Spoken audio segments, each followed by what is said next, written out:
If you just looked at the headlines, you'd think General Motors just had an absolutely fantastic third quarter. I mean, the numbers look great, the momentum seems really strong, but there is a massive strategic shift happening right under the hood of all this good news. So, let's get into it. First off, just look at this number. GM actually raised its full-year earnings forecast to somewhere between $12 and $13 billion. That is a huge jump, and it signals some serious confidence from the top brass over at GM.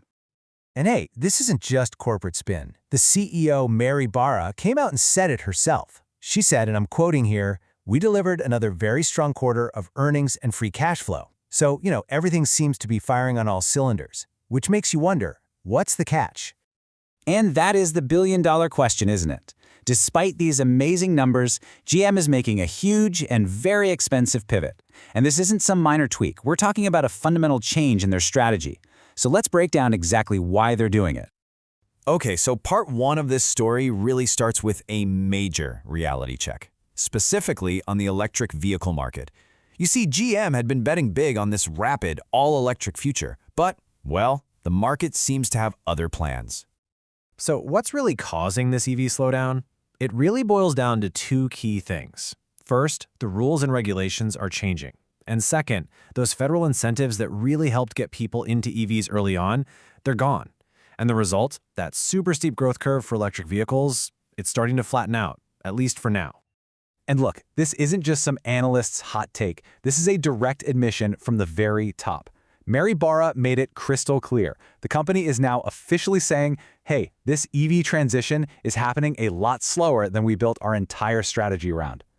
And facing that reality, well, it comes with a pretty hefty price tag.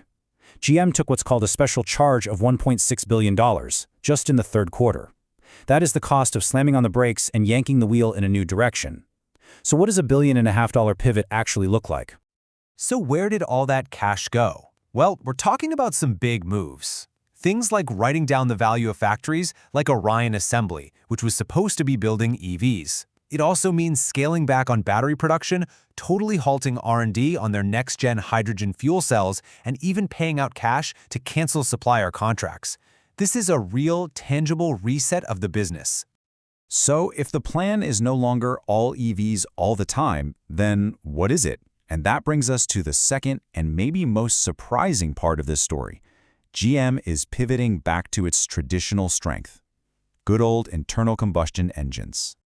And right here, this quote is basically the new North Star for GM's strategy, at least for the next few years. It's this realization that gas-powered vehicles, what the industry calls ICE, they aren't just fading away.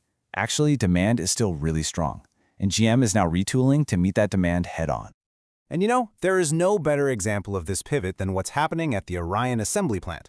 The old plan was all about building EVs there. The new plan? They're retooling the entire facility to build the massively popular and highly profitable Cadillac Escalade and their next generation of full-sized pickup trucks. They're literally swapping circuit boards for V8s. Now, to be clear, this doesn't mean GM is just giving up on electric vehicles. Not at all. They're still launching cool new models like the Cadillac Optiq. What they're doing is shifting to what they're calling a balanced portfolio. They're going to meet customers where they are today with gas-powered bestsellers like the Escalade, while they also keep developing the EVs of tomorrow. It's a both-and strategy now. And this investment in gas-powered cars goes way beyond just one plant. They're bringing production of the Chevy Blazer back to the US, they're developing new versions of popular Cadillac sedans and SUVs, and, get this, they're investing nearly $1 billion in a brand new plant in New York just to build V8 engines. Wow. I mean, that is a major, major commitment to the future of gas power. So it's really important to remember that this huge strategic pivot isn't happening in a nice, quiet vacuum. Oh no. GM is also trying to navigate some pretty serious global headwinds at the exact same time. First up on that list, tariffs. In the third quarter alone, they were a $1.1 billion hit to the bottom line. Ouch. But look closer. Through what the company calls self-help initiatives, they actually managed to claw back over 30% of that cost. That shows some pretty impressive operational agility, you gotta admit. Next up, they're tackling warranty costs. This was a $900 million problem compared to last year. That's a massive expense. So the company is launching a full-on attack, working with all their suppliers and dealers to get those costs under control. And of course, we can't forget about the global chip supply, especially from China. This is still, in GM's own words, a very fluid situation, and it has the potential to mess with production at pretty much any time. So after all that, the EV reality check, the big pivot back to gas, all these global headwinds, you might be wondering, where is GM's future growth really going to come from? Well, the final piece of this puzzle points to an answer that has nothing to do with what's under the hood. It's all about software. Okay, let's run through these numbers real quick, because they tell a pretty powerful story. It all starts here, over 11 million subscribers to their OnStar service. That is a massive built-in user base.